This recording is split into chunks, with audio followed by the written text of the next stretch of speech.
So we need to be honest in our relationship with God, but what about this? We need an honesty renaissance with ourselves. Behold, you delight in truth in the inward being. You teach me wisdom in the secret place. The secret heart. I like the secret heart translation because it reminds me that there's a place that no one else can access except for God. There's a place inside you that God can get to that nobody else can get to. That's where he wants truth. That means even though you might not think so all the time, God actually wants you to tell him the truth about how you feel. Even if it's harsh, even if you think like it's inappropriate, he says, no. Don't pretend to do what you think I want.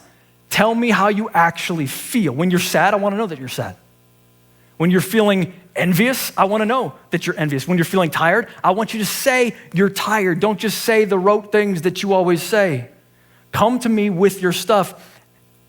And this is why prayer is so powerful. When we come to God and we start to ask and talk to him about our sin, he reveals sinful attitudes that we can say, that's right. It's not even just something I did, God, this is a way I'm thinking, and you're right, I do feel that way, and I do think that way. Would you help me? Would you walk with me? Would you help us get rid of this thing? There's a closet in my bedroom. It is the walk-in closet. Now, I recognize that it is a privilege to have a walk-in closet. I remember when Kenzie and I had a closet that was so frightening. It was dark and dank, and you didn't know what lived in there, and so now we have a nice closet. And if you walked in our room, it's relatively clean most of the time, okay? But the closet is a different story.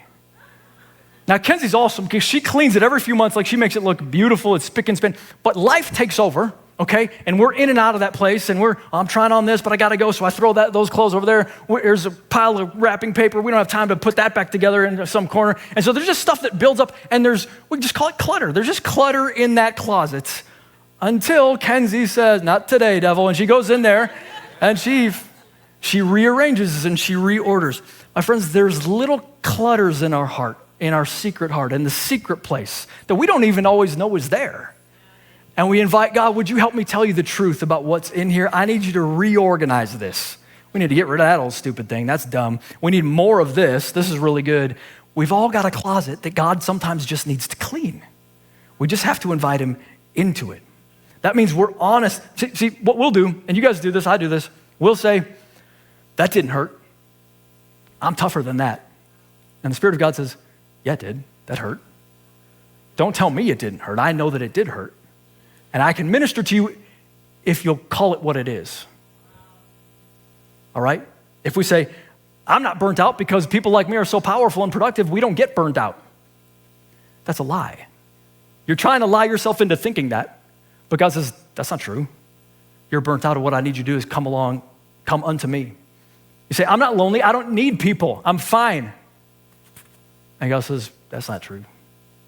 You're lonely. And I can help with that. I can lead you to take courageous steps with that. But if you won't admit that, you're being dishonest with God. When you say, well, I'm divorced, so now I'm broken, and what might have happened for my life can just never happen. And God will tell you the truth. So I know you feel that way, but also, I bring my glory through broken jars of clay, sometimes the best, because it shows off how awesome I am.